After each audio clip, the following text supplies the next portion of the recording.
आइए विद्यार्थियों, यूनानी इतिहास के बाद कुछ महत्वपूर्ण बातें मैं आपको समझाने की कोशिश करता हूँ रोमन हिस्ट्री के बारे में।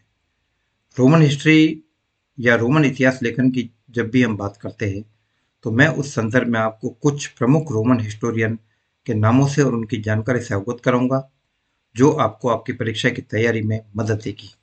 तो सबसे पहले देखिए कि रोमन इतिहास लेखन की खासियत क्या है।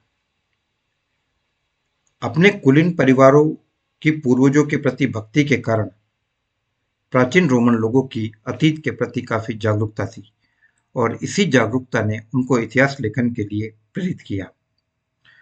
और साथ ही साथ यह भी मैं आपको बता दूं कि यूनानियों की तुलना में रोमन ज्यादा व्यवहारिक थे, और रोमन्स की जो इतिहास दृष्टि है वह वैज्ञानिक इतिहास दृष्टि की थी। कुछ रोमन हिस्टोरियंस के मैं आपको नाम बताता हूँ जिसके बारे में आपको जानकारी पढ़नी है, समझना है। इस श्रेणी में सबसे पहला नाम आता है केटो का। केटो, रोमन इतिहासकार केटो 234 से 149 बीसी, यानी 234 से 149 बीसी उसका टाइमिंग था। यह केटो द सीनियर भी कहलाता था। और इसका जो ग्रंथ है ओरिंजिस, जो उसने लिखा, केटो की रचना का नाम था ओरिंजिस।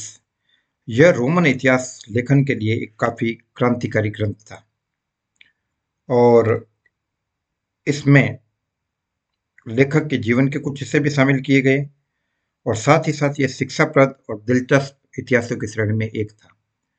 तो पहला नाम आपको ध्यान रखना है केटो, और उसके ग्रंथ ओरेंजेस के बारे में, उसमें क्या क्या चीजें लिखी गई थी, उन सारी चीजों को एक बार आप गो थ्रू कीजिए। दूसरा नाम इस परंपरा के अंतर्गत आता है लेवी का। लेवी 59 बीसी से 17 एडी तक। लेवी भी एक प्रमुख रोमन इतिहासकार था, और लेवी ने हिस्ट्री ऑफ द रोम के नाम से एक बड़ा ग्रंथ लिखा, और 35 भाग आज भी 6 संस्करणों में मौजूद है। लेवी ने रोम का इतिहास नगर की स्थापना से लेकर 9 ईस्वी तक दर्ज किया। तो सिल्वान अपने लेवी काफी महत्वपूर्ण इतिहासकार, और जिसकी प्रमुख रचना रोम का इतिहास। इसके बारे में विल ड्यूरा लिखता है कि लेवी ने रोमन चरित्र को अपने ग्रंथों में बड़ी मजबूती के साथ जाहिर किया। लेवी के बाद हम बात करते तीसरे इतिहासकार के बारे में, टेसिटस।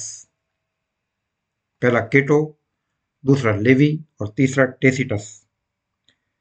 टेसिटस 55 से लेकर 120 ईसा पूर्व उसका टाइमिंग था, और इसने जो अपने ग्रंथ लिखे उसमें फेलिमिन राजवंश का इतिहास लिखा। यह भी काफी महत्वपूर्ण ग्रंथ माना जाता है। तो ये कुछ बातें मैंने आपसे रोमन इतिहासकारों के बारे में की।